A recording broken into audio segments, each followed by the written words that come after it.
अगर आपके मन में कोई मंत्र अपने आप चलने लगे तो इसे हल्के में मत लीजिए। ये आपके जीवन का टर्निंग पॉइंट भी हो सकता है। क्या कभी आपके साथ ऐसा हुआ है कि आपने किसी मंत्र का जप किया हो, शायद कुछ मिनट, शायद कुछ दिनों तक, और फिर अचानक एक दिन वो मंत्र बिना आपके प्रयास के, बिना आपके नियंत्रण के अपने आप आपके मन में गूंजने लगे? आप काम कर रहे हों, किसी से बात कर रहे हों, सड़क पर चल रहे हों, और भीतर कहीं गहराई में वही ध्वनि, वही शब्द, वही कंपन निरंतर दोहराता रहे, जैसे कोई अदृश्य शक्ति उसे चला रही हो। क्या ये सामान्य है? क्या ये आध्यात्मिक जागरण का संकेत है या मन का कोई भ्रम? आज के इस गहन वीडियो में हम समझेंगे कि जब कोई मंत्र अपने आप मन में दोहराने लगता है तो वास्तव में क्या हो रहा होता है, आध्यात्मिक स्तर पर, मानसिक स्तर पर, ऊर्जा स्तर पर और जीवन के अनुभवों के स्तर पर। बहुत लोग इस अनुभव को रहस्यमय मानते हैं, कुछ डर जाते हैं, कुछ इसे वरदान समझते हैं, लेकिन सत्य इन दोनों के बीच छिपा होता है। मंत्र केवल शब्द नहीं है, वो ध्वनि है, कंपन है, चेतना का एक बीज है। जब आप किसी मंत्र का जप करते हैं तो आप केवल शब्द नहीं दोहरा रहे होते, आप अपने मन की तरंगों को एक विशिष्ट आवृत्ति पर स्थिर करने का प्रयास कर रहे होते हैं। सामान्यतः हमारा मन हजारों विचारों से भरा रहता है, चिंता, भय, भविष्य की कल्पना, अतीत की यादें। लेकिन जब कोई मंत्र बार बार दोहराया जाता है तो वो धीरे धीरे इन बिखरी हुई तरंगों को एक दिशा देता है। शुरुआत में जब प्रयास से होता है, आप बैठते हैं, ध्यान लगाते हैं, माला फेरते हैं, पर एक समय ऐसा आता है जब मंत्र मन की सतह से उतरकर अवचेतन में प्रवेश कर जाता है, और जब वो अवचेतन में जड़ जमा लेता है तब कभी कभी वो स्वतः उठने लगता है, जैसे किसी गहरे कुएं से ध्वनि ऊपर आ रही हो। ये अवस्था कई परंपराओं में अजपा जप कही गई है, अर्थात वो जप जो बिना जपे हो रहा है। इसका अर्थ ये नहीं कि आप विशेष बन गए या आपको कोई अलौकिक शक्ति मिल गई। इसका अर्थ ये है कि आपका मन उस ध्वनि के साथ इतना अभ्यस्त हो गया है कि अब वो उसे अपनी पृष्ठभूमि ध्वनि बना चुका है। जैसे किसी घर में अगर हर दिन एक ही भजन बजता रहे तो कुछ समय बाद वो घर की ऊर्जा का हिस्सा बन जाता है, वैसे ही मंत्र भी आपके मानसिक वातावरण का हिस्सा बन सकता है। लेकिन यहाँ एक महत्वपूर्ण प्रश्न उठता है, क्या हर स्वतः दोहराया जाने वाला मंत्र आध्यात्मिक प्रगति का संकेत है?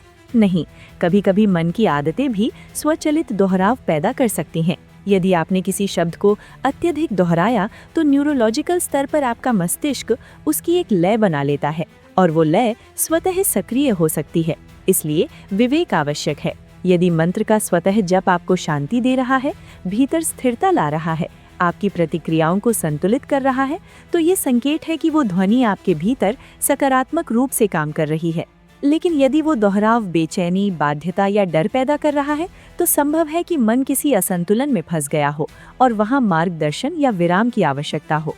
अब इसे एक कहानी के माध्यम से समझते हैं। एक युवक था, नाम मान लीजिए आरव। वो जीवन की समस्याओं से घिरा हुआ था, आर्थिक तनाव, पारिवारिक अपेक्षाएं, भविष्य का डर। किसी मित्र की सलाह पर उसने एक सरल मंत्र का जप शुरू किया। शुरुआत में उसे कुछ खास महसूस नहीं हुआ, वो केवल शब्द दोहराता रहा। कुछ हफ्तों बाद उसने देखा कि जब भी वो चिंतित होता, वही मंत्र अपने आप मन में उठने लगता।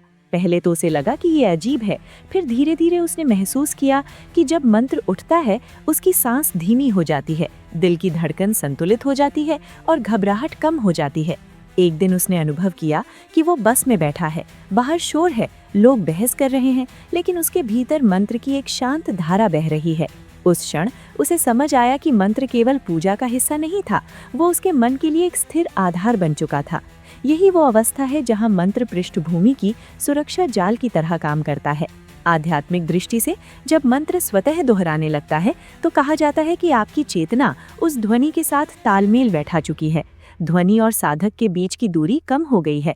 ये उस बीज की तरह है जिसे आपने बोया था, अब वो अंकुरित होकर भीतर जड़ें फैला रहा है। लेकिन यहाँ भी सावधानी आवश्यक है, आसक्ति ना बनाए। यदि आप हर समय ये जांचते रहेंगे कि मंत्र चल रहा है या नहीं, तो आप फिर से प्रयास की अवस्था में लौट आएंगे।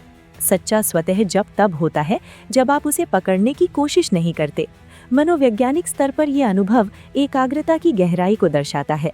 जब मन बार बार एक ही विचारधारा में लौटता है तो वो न्यूरल पाथवे मजबूत हो जाते हैं। यदि वो धारा सकारात्मक, शांतिपूर्ण और केंद्रित है तो वो आपके व्यक्तित्व को भी प्रभावित करने लगती है। आप प्रतिक्रियाशील, कम और सजग अधिक हो जाते हैं। ऊर्जा के स्तर पर कई साधक मानते हैं कि मंत्र की पुनरावृत्ति सूक्ष्म शरीर में कंपन उत्पन्न करती है, जो धीरे धीरे स्थिर लय में बदल जाती है। जब वो लय स्थिर हो जाती है तो वो स्वतः चल सकती है, जैसे हृदय की धड़कन। लेकिन ये समझना भी आवश्यक है कि हर अनुभव को चमत्कार का नाम देना उचित नहीं। कभी कभी थकान, तनाव या नींद की कमी भी मन में किसी शब्द का बार बार आना पैदा कर सकती है। इसलिए संतुलन, स्वनिरीक्षण और आवश्यकता होने पर अनुभवी मार्गदर्शक से परामर्श जरूरी है। असली संकेत ये है कि क्या इस स्वतः जप ने आपको बेहतर इंसान बनाया? क्या आप अधिक धैर्यवान हुए? क्या आपके भीतर करुणा बढ़ी? यदि हाँ, तो मंत्र अपना कार्य कर रहा है। अब इस विषय को और गहराई से समझें। जब कोई ध्वनि बार बार दोहराई जाती है तो वो केवल कानों तक सीमित नहीं रहती, वो मन की संरचना को प्रभावित करती है। मंत्र के अक्षर, उसकी लय, उसकी ध्वनि का स्पंदन, ये सब मिलकर एक मानसिक प्रतिरूप बनाते हैं। समय के साथ वो प्रतिरूप स्थायी हो सकता है। यही कारण है कि कई साधक कहते हैं कि मंत्र उनका आंतरिक मित्र बन गया है। लेकिन याद रखें, मंत्र साधन है, साध्य नहीं। यदि आप मंत्र को ही लक्ष्य बना लेंगे तो आप उसके उद्देश्य से भटक सकते हैं। उसका उद्देश्य है मन को शुद्ध करना, केंद्रित करना और अंततः उस शांति तक ले जाना जहां शब्द भी शांत हो जाते हैं। हम अतिरिक्त निष्कर्ष के रूप में ये समझें कि जब मंत्र अपने आप दोहराता है तो ये आपके भीतर की यात्रा का एक चरण है, न प्रारंभ न अंत। इसे उपलब्धि न माने, न भय का कारण बनाएं। इसे देखें, अनुभव करें और फिर उसे स्वाभाविक रूप से बहने दें। यदि वो शांति ला रहा है तो कृतज्ञ रहें, यदि वो बाधा बन रहा है तो विराम लें। जीवन का संतुलन सर्वोपरि है। अंततः सबसे बड़ा संकेत ये नहीं कि मंत्र चल रहा है या नहीं, बल्कि ये कि क्या आप अधिक जागरूक, अधिक प्रेमपूर्ण और अधिक संतुलित हो रहे हैं। यदि हाँ, तो समझिए कि भीतर कोई सूक्ष्म परिवर्तन हो रहा है। और यदि आप ऐसे ही गहरे आध्यात्मिक अनुभवों को समझना चाहते हैं, अपने जीवन में संतुलन और जागरण लाना चाहते हैं, तो अभी इस चैनल को सब्सक्राइब करें, वीडियो को लाइक करें और शेयर करें, क्योंकि अगली बार जब आपके मन में कोई मंत्र अपने आप गूंजेगा, आप डरेंगे नहीं, बल्कि समझेंगे कि भीतर क्या हो रहा है।